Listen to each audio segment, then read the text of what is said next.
Donnie and Dolly. The team is supported by ableauctions.ca. Closing your business? We can help. Wednesday, and all of our guests today, including Kevin Woodley, standing by, brought to you by our title sponsor, Able Auctions, ableauctions.ca. Delaney's OK Tire and Langley inbox. Surrey Ryan, because of Petey's misadventures last night, I scared my kids on multiple occasions, screaming at the TV. More on Elias Pettersson later on. Yes. On this show. We'll get to him. We had Kevin Woodley on, a few days ago? Maybe a week or two ago. He was so good, we're getting him on again. That's one of the reasons. The other reason, goaltending's kind of front and center for the Canucks right now. Big time. With Thatcher Demko's injury and Casey DeSmith taking over. From NHL.com and InGoal Magazine, we're going to have to start paying him soon. Kevin Woodley, how are you, sir? Pay me in golf rounds, Ricky. We said it last time. There we go. White Rock, guys. White Rock. The pressure's on Dollywall. I like it. Hazelmere. Listen, it's just an absolute pleasure to be on with you guys. Anytime you need me, I'm here. All right, Predators over the Canucks, 4-1. Your opinion of Casey DeSmith's performance, Kevin? I mean, it's like the first goal's a tough one, right? Like, you understand the human nature of it, right? You're jacked up, your first start, crowd's chanting your name. There's going to be a little extra energy. But I saw John Garrett actually last night on your guys' show. Yeah. I thought he had an excellent read, right? Like, just overcommits on the first one, and that's a bounce high enough in the zone, far enough away that, you'd like to not be moving as much as he was sort of outside of the crease and sort of putting yourself in a tough spot there. And as he said last night afterwards, and this is the part that I sort of missed in real time, he lost an edge. Like, he went to push off the left edge. You can sort of see it here, and he slips out. Okay. See that left skate slip out there? And I got to say, like, that's a tough break because Casey's really good on his knees, moving around on his knees. Actually, when the Montreal Canadiens were in town talking to their goalies, they noticed it in sort of training camp and when they were doing their summer skates. Like Jake Allen said to a couple of the guys, they couldn't believe how fast he was on his knees. So that's normally an edge he grabs and a push he makes in time. But the combination of just being a little quick, pushing to his left, and then losing that edge, trying to get back, like I couldn't have written a worse start for him and the Canucks than that bounce last night and those circumstances that led to the puck going in. Okay, this is just me, Kevin, and maybe only me. I didn't like the chanting at the start of the game. And I know it's fans, and I know they're excited, but I just want, if I'm a Canuck fan, I want my goaltender to be as focused as possible. What do you think? Yeah, you know what? It's a tough one. Like, I get the idea of being supportive. Like, literally, Rick Tocchet was asking the other day for, the fans to be supportive when things weren't going well, that he praised them for, even when they were down 3-0 at times this season, you didn't have that sort of air coming out of the building. They were still supportive. So I get the sentiment. I think the reality, guys, is that, like, as much as he heard it, like, that's not on his mind. And if it is, we have a problem, right? Like, I go back to, there's that old baseball movie, where you sort of clear the mechanism and all the fans sort of disappear, and you're just sort of locked in on the puck. So, I'm sure he heard it, but I don't think it was something that would have distracted Casey DeSmith. He's been at this long enough. It's just me, and I just think it comes out of the category of bad karma for whatever reason. Yep. All right, Kevin. Hey, listen, there's enough of that around this team, it feels like these days. Eh? That's true. Yeah, no kidding. Okay, the big story, one of the biggest stories in Canada yesterday, in fact, was Demko. What are you hearing? How long is he out? What's going on?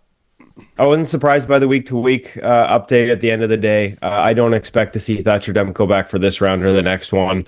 Anything can happen, in part because Thatcher Demko is so committed to both his body and his craft, right? Like, if there's a possibility of him getting back sooner, he will make it happen. I think that's what sort of is the most heartbreaking about this. The innocuous nature of the play that had happened on 48 seconds left.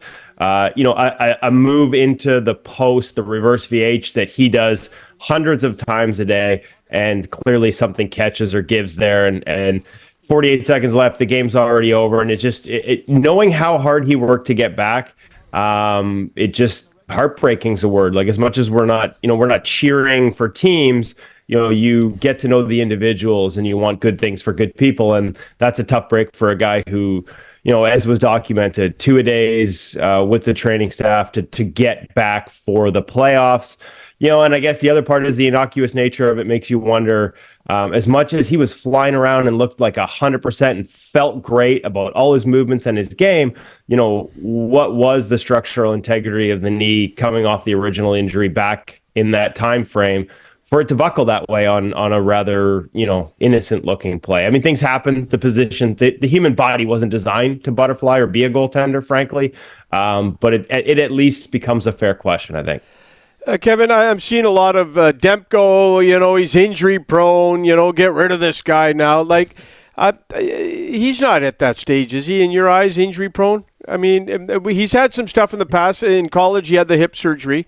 But, I mean, he's not there in your eyes, is he? No, I mean, here's the thing. The question's going to be asked, the comments are going to be made. The injury 2 years ago at the end of the season, the knee injury that required surgery on the other knee, on the other side, was strictly a function of them playing the wheels off him, trying to get into the playoffs, literally playing the wheels off the guy. The injury last year was directly related to the knee surgery and a compensatory pattern in his movement that had developed that wasn't recognized or addressed in time until he ended up sustaining the groin injury. This injury in game one is related to him coming back. And again, I'm not faulting anyone for him coming back. He's determined to come back, right? What are you going to say? Hey, we're just going to, don't worry about it. Take another couple of weeks, make sure everything's good. It's just the playoffs. He would have driven this, right? He's so competitive. And so if it's related to the first one, I don't know how you fault him for doing all that work to get back and taking, obviously somewhat of a chance, and it leads to another injury. And then you're like, oh, he's injury prone. Well, I think most people probably would have not been on the ice for 6 weeks. So I think you have to look at the history and how one is tied to the other. I don't think these are look at all the injuries and everyone's like, oh, he's been injured this many times in the last 2 years. A lot of them are intertwined. And there are some that I don't believe actually are his fault in terms of the way they were handled, managed, coming back from them. Okay, with that in mind, was he overplayed by the Canucks, especially looking back to February, Kevin? A lot of games out of the All-Star break, and that was a question everyone was asking, and in retrospect, it becomes a fair question. I don't know the answer because I'm not in on those conversations, right? That's between him and his goalie coach and how he's feeling, and then the organization, and I don't know where along that chain some of those decisions may have been made. So I don't have the answer, guys. But given the number of games he played coming out of the All-Star break, it is at the very least a fair question at this point. Any chance, if things go the way they did last night and they fall behind in this series, can you envision Rick Tocchet going with Arturs Silovs at some point? I think it would have to be in more dramatic fashion than it was last night. That's Philip Forsberg walking out of the corner, and as much as both defenders sort of retreat to cover the back door, so you'd like to see Casey stay committed on the short side there. It's a guy who scored 48 goals, walking unchecked out of the corner after your defenseman got on the wrong side of the puck and nobody picking him up. Sometimes you got to tip your hat. And then the third one, rebounds are going to become a factor in this series. Predator said they didn't have enough time, at least publicly to us in the room afterwards, to sort of digest a massive change in terms of the pre-scout and what they were trying to do. But there are a lot more second puck opportunities available around Casey, like the one that Colton Sissons found for the 3-0 goal. I don't look at this game and be like, man, they got to go to the next guy. I'm not there yet. And I think the result he had in Edmonton to sort of help them lock down the Pacific Division gives you enough confidence that you continue to go with him. But if the wheels fall off and we have a blowout and he looks like he's starting to chase, or he's outside of his normal game and not playing the way we expect him both technically and tactically, and it's become too much for him, then absolutely. I just don't think we're anywhere close to that at this point. All right, we'll get you back on tomorrow. Hey, that'll just cost Ricky more golf. I'm okay with that. We're putting you on the payroll. It's a compliment, Kevin. We appreciate it. Thanks so much. Hey, listen, anytime, guys. Legend status for you guys, and my pleasure to be on with you. Oh, thank you so much. Kevin Woodley, NHL.com and InGoal Magazine. Thank you so much. Appreciate it.